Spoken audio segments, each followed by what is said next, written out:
C'est une histoire vraie qui va tous vous toucher. Je m'appelle Justine, j'ai 38 ans et je suis une enseignante de primaire. Aujourd'hui, je vais partager avec vous mon histoire. C'était un soir que je n'oublierai jamais.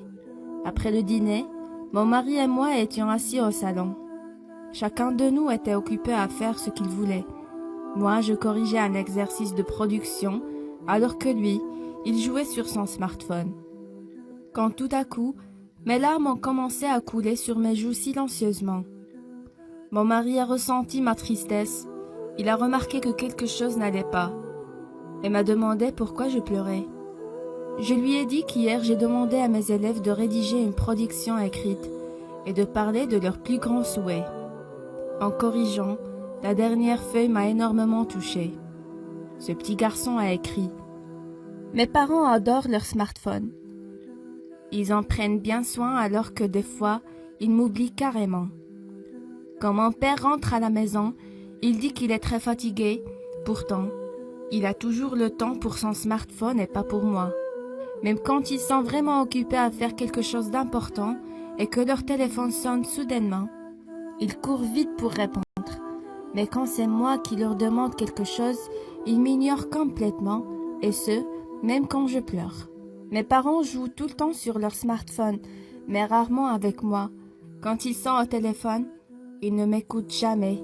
Même quand j'ai des choses très importantes à leur dire, il arrive souvent qu'ils me crient dessus pour aller dormir, regarder la télé sans dire un mot ou aller m'occuper ailleurs tout simplement. Alors, c'est pour cette raison que mon plus grand souhait est de devenir un jour un smartphone. Comme ça, mes parents pourront enfin m'aimer pour toujours, prendre soin de moi, faire attention à moi et m'amener avec eux n'importe où ils vont. Devenir smartphone est mon plus grand rêve, car j'aime trop mes parents. Après avoir tout lu, mon mari m'a regardé avec des yeux pleins de chagrin et m'a dit que ses parents sont insoucieux, qu'ils ont tort d'ignorer leur enfant et que je devrais peut-être leur parler de ce grave problème, car le pauvre petit garçon a besoin de leur attention et de leur amour. Puis il m'a demandé si je connaissais les parents de cet élève. Je lui ai dit que oui, je les connais très bien, car c'est notre fils qui a écrit ça. Mon mari était choqué. Je sais qu'il n'a jamais fait attention à ce détail, et moi non plus d'ailleurs. Ce fut notre plus grande erreur. Il ne faut jamais sacrifier de temps qu'on devrait passer à côté de notre famille, peu importe la raison. Les smartphones sont conçus pour rendre notre vie plus facile et pratique, et non pas pour nous séparer du monde réel. Sachez qu'il n'est jamais trop tard pour changer votre vie. Profitez au maximum de votre famille et vos proches.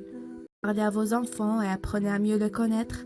Soyez sociables et faites-vous des amis. Découvrez de nouveaux horizons et ne perdez pas votre temps accroupi devant vos ordinateurs, car un jour, il serait trop tard de changer quoi que ce soit.